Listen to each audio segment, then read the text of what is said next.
जीता था जिसके लिए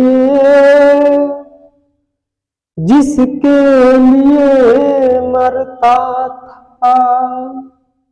एक ऐसी लड़की थी जिसे मैं प्यार करता था। हेलो दोस्तों, स्वागत है आपके अपने YouTube चैनल आर मस्ती स्टडी पॉइंट पर। तो आज जो है कि आपको बताने वाले हाइगेंस के सिद्धांत से अपवर्तन की व्याख्या। हाइगेंस के सिद्धांत से अपवर्तन की व्याख्या पिछले वीडियो में आपको बता दिया गया है। हाइगेंस के सिद्धांत से परावर्तन की व्याख्या, और इस वीडियो में जो है कि आपको हम बताएंगे अपवर्तन की व्याख्या किस तरह से करते हो। तो सिंपल भाषा में बताएंगे और हमेशा जो है कि आप सिद्ध करके दिखा सकते हैं, इस तरीके से बताया जाएगा। तो ध्यान से देखेंगे, ये जो है कि एक अंतरा पृष्ठ है। क्या है? अंतरा पृष्ठ। थोड़ा सा नीचे खींचते हैं, अंतरा पृष्ठ है। क्या है? अंतरा पृष्ठ यम है और इसको कहेंगे एम डैश। क्या कहेंगे? M dash. तो यम डैश एक पृष्ठ है जो किसी भी माध्यम को दो भाग में विभाजित करता है। इस भाग में दो भाग में विभाजित करता है और एक किरण को हम लोग चलाते हैं। एक किरण मान लेते हैं कि ये आ रही है, आपतित हो रही है। कौन सी? आपतित हो रही है ना, आपतित हो रही है। तो इसको हम लोग कहेंगे आपतन बिंदु। क्या कहेंगे? आपतन बिंदु कहेंगे। और इस आपतन बिंदु पर एक अभिलंब खींच लेते हैं। ये है आपका अभिलंब। बात समझ आ रही है? ये है अभिलंब। क्या है? अभिलंब। तो ध्यान से देखेंगे तो जब भी जो है कि प्रकाश की किरण एक माध्यम से दूसरे माध्यम में जब प्रवेश करती है तो वो अपने मार्ग से थोड़ा सा विचलित हो जाती है। कितना? थोड़ा सा विचलित हो जाती है। अर्थात ये जो है कि किरण का जाने का रास्ता ये था, लेकिन थोड़ा सा क्या हो जाएगी? विचलित हो जाएगी, इस तरह से आएगी। तो इसको कहेंगे आपतित किरण और इसको नीचे वाले को कहेंगे अपवर्तित किरण। क्या कहेंगे? अपवर्तित किरण। एक बात और यहाँ पर ध्यान देंगे हम लोग कि यहाँ पर कि यह कौन सा कोण होता है? आई। इसको कहते हैं आपतन कोण। क्या कहते हैं? आपतन कोण। और यहाँ जो कोण बनेगा इसको कहेंगे परावर्तन कोण। कौन सा कोण? परावर्तन कोण कहेंगे। अब जो है कि ध्यान दीजिएगा, ये किरण और हम इसके समांतर चलाते हैं। आपतित किरण के समांतर एक किरण को चलाते हैं और ये भी जो है कि क्या होगी? अपवर्तित होगी। तो यहाँ पर एक अभिलंब खींचेंगे हम लोग। ये अभिलंब, यह भी किरण क्या होगी? थोड़ा सा झुकी हुई नजर आएगी। तो आपतित किरण ये हो गई अपवर्तित किरण। तो आपतित किरण आपस में समांतर होगी और अपवर्तित किरण जो है कि आपस में समांतर होगी या एक दूसरे के समांतर होंगी। ठीक है?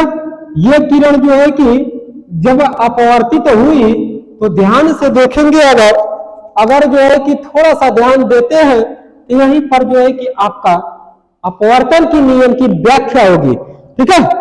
अब जो है कि ध्यान दीजिएगा, थोड़ा सा देखिएगा ये बात को। इसको जो है कि हम लोग क्या कर लेते हैं, इसको यहां से मिला लेते हैं। ये ठीक है? इसको यहां से मिला लेते हैं और इसको जरा यहां पर खींच दे, इसको हटा देते हैं। अभिलंब जो किरण के आने का मेन रास्ता था उसको हटा दिया जाए। तो यहां पर इसको अगर मिला ले तो ये देखिए, इसका नाम दे देते हैं ए, इसका नाम दे देते हैं बी, इसका नाम दे देते हैं ए डैश, इसका नाम दे देते हैं B dash. A dash B B dash, A dash B B dash. इसका नाम दे देते हैं टी, इसका नाम दे देते हैं हम लोग के। ठीक है? ये टी और ए आपतित किरण, टी और ए आपतित किरण, के और बी आपतित किरण। ठीक है? अब जो है कि ध्यान दीजिएगा, हाइगेंस नामक जो वैज्ञानिक था, हाइगेंस नामक जो वैज्ञानिक था, ये उन्होंने बताया था। क्या बताया था? बताया था कि प्रकाश जो होता है वो तरंग के रूप में चलता है। किस रूप में? तरंग के रूप में चलता है। तो जब तरंग के रूप में चलेगा तो ध्यान दीजिएगा यह तरंगाग्र का निर्माण करेगा। किसका? तरंगाग्र का निर्माण करेगा। तो यह तरंगाग्र का निर्माण अगर करता है तो आगे जो है कि हम लोग बढ़ते हैं तो ए डैश कौन सा तरंगाग्र होगा? आपतित तरंगाग्र। बी और बी डैश कौन सा तरंगाग्र होगा? अपवर्तित तरंगाग्र। परावर्तित नहीं, अपवर्तित तरंगाग्र। इसको थोड़ा सा हम सिंपल भाषा में सिद्ध करके दिखाते हैं कि क्या होता है अपवर्तन की व्याख्या हाइगेंस के नियम के सिद्धांत के अनुसार। ठीक है, तो ए डैश क्या है आपका? ए डैश आपतित तरंगाग्र है। कौन सा? आपतित तरंगाग्र। और बी डैश क्या है? बी डैश जो है कि अपवर्तित तरंगाग्र है। अपवर्तित तरंगाग्र, अपवर्तित तरंगाग्र है। बात समझ आ रही है? तो इस तरह से ये अपवर्तित तरंगाग्र हो गया, ये जो है कि आपतित तरंगाग्र हो गया। दो त्रिभुज बन रहा है। ध्यान दीजिएगा, जब जो है कि ए डैश बी बिंदु पर पहुंचेगा तब तक ए बी डैश बिंदु पर पहुंच जाएगा कि नहीं पहुंचेगा? बिल्कुल पहुंचेगा। तो ए डैश थोड़ा सा इस तरह से हम लोग चित्र बनाएंगे कि इसकी दूरी जो है कि ज्यादा हो और इसकी दूरी कम हो। क्यों हो? क्योंकि हम जानते हैं कि जब भी कोई प्रकाश की किरण एक माध्यम से दूसरे माध्यम में जब प्रवेश करती है तो उसका तरंगदैर्घ्य बदल जाता है, उसका वेग बदल जाता है। और जब वेग बदल जाएगा तो वह दूरी कम तय करेगी। वह दूरी क्या करेगी? कम तय करेगी। तो ये जो है कि हम माध्यम एक मान लेते हैं और ये माध्यम जो है कि हम लोग दो मान लेते हैं। तो माध्यम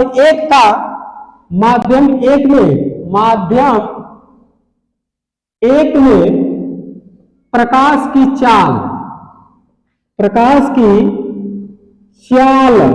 बराबर हम लोग मान लेते हैं C1 और माध्यम दो में प्रकाश की चाल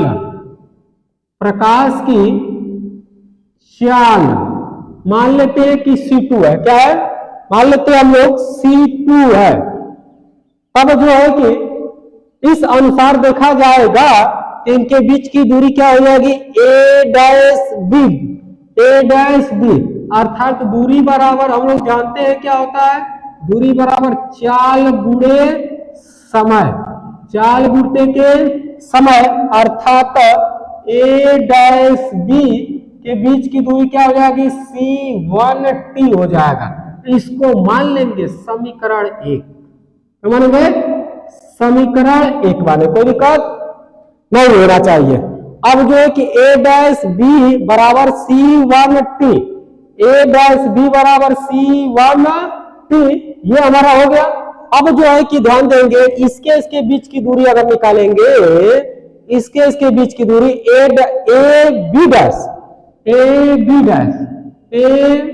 बी डैश उसी प्रकार से आपका हो जाएगा दोस्तों, यह हो जाएगा C2t। क्या होगा? C2t। इसको मान लेते हैं समीकरण नंबर 2। क्या मानेंगे? समीकरण नंबर 2 मान लेते हैं। बात समझ रही है? बात समझना चाहिए था। तो ये जो है कि इसके बीच की दूरी C1t और इसके बीच की दूरी C2t, यह इसलिए क्यों किया गया है? क्योंकि जो किरण है ये एक माध्यम से दूसरे माध्यम में जा रही है। तो जब दूसरे माध्यम में प्रवेश करे तो उसका तरंगदैर्घ्य, उसका चाल जो है कि बदल जाएगा। ठीक है, समय जो है कि समान रहेगा। समय क्या रहेगा? समान रहेगा।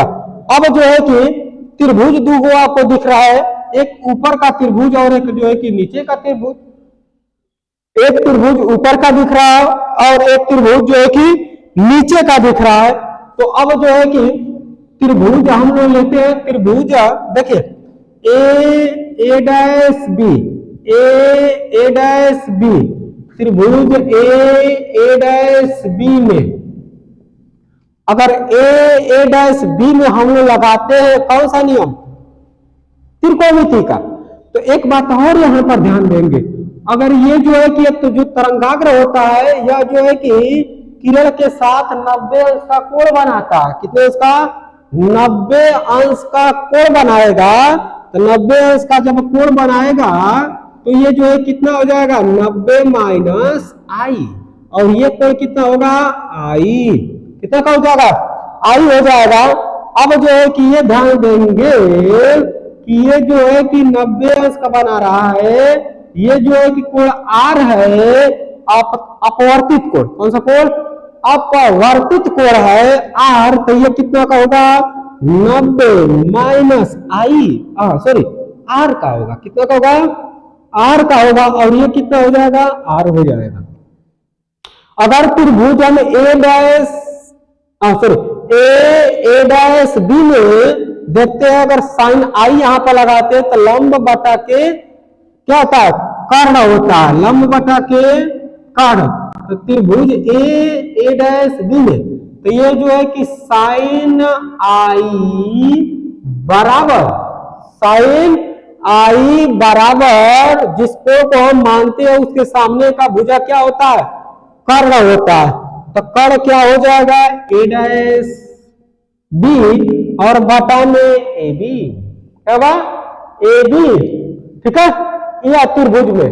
अब जो है कि इसी तरह से हम त्रिभुज ले लेते हैं नीचे वाला A B dash B, A B dash B में, ए बी डैश बी में।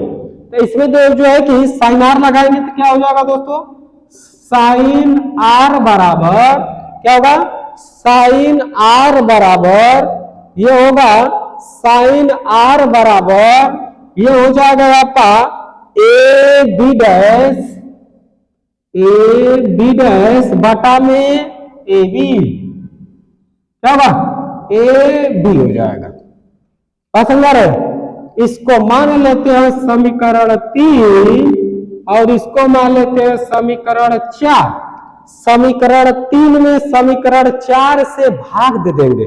समीकरण 3 में समीकरण 4 से भाग दिया जाएगा तो क्या हो जाएगा? समीकरण 3 भागा 4 से,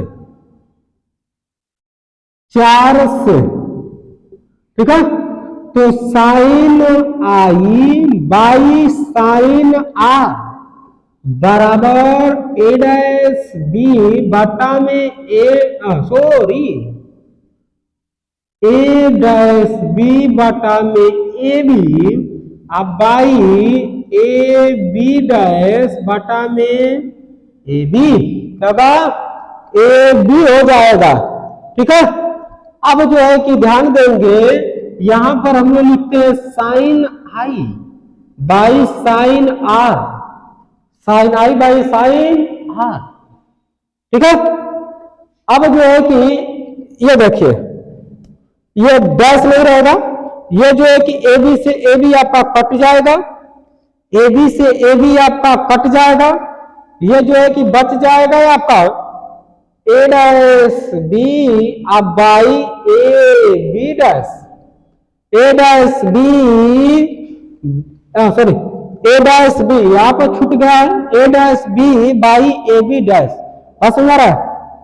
अब जो है कि sine I by sine R, यहां तक वीडियो में आ रहा है कि नहीं आ रहा है? देखिए तो ठीक है आ रहा है। अब ए बी की जगह ए डैश बी क्या माना गया है? A dash B C1T by C1T by A B dash क्या है?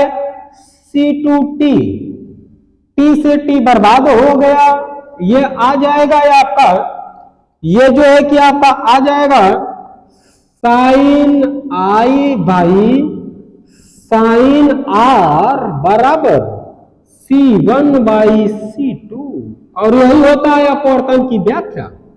इति सिद्धम या प्रूफ लिख सकते हैं। कोई दिक्कत? कोई दिक्कत है बोलो, छान देंगे, बघार देंगे, एकदम जो है कि एकदम समझ में आना चाहिए, आपको दिमाग में घुसना चाहिए कि अपवर्तन की व्याख्या कैसे किया जाता है हाइगेंस के सिद्धांत से। हाइगेंस के सिद्धांत से जो सिंपल भाषा में बात समझ आ रहा है। जैसे जो है कि कोका कोला का गाना आया था, उसी प्रकार से आपको इस तरह से याद होना चाहिए कि कैसे सिद्ध करेंगे, एकदम सिंपल भाषा में बताया है कि नहीं। अगर वीडियो पसंद आई हो तो वीडियो को लाइक कीजिएगा, अगर चैनल पर नए हो तो चैनल का सदस्य जरूर बन जाइए, ताकि इस तरह का जो भी नया टॉपिक है, बोर्ड एग्जाम टॉपिक है, यह जो है कि आपको आसानी से मिल जाए। इसका तुरंत जो है कि स्क्रीन शॉट लीजिए और बढ़ते हैं।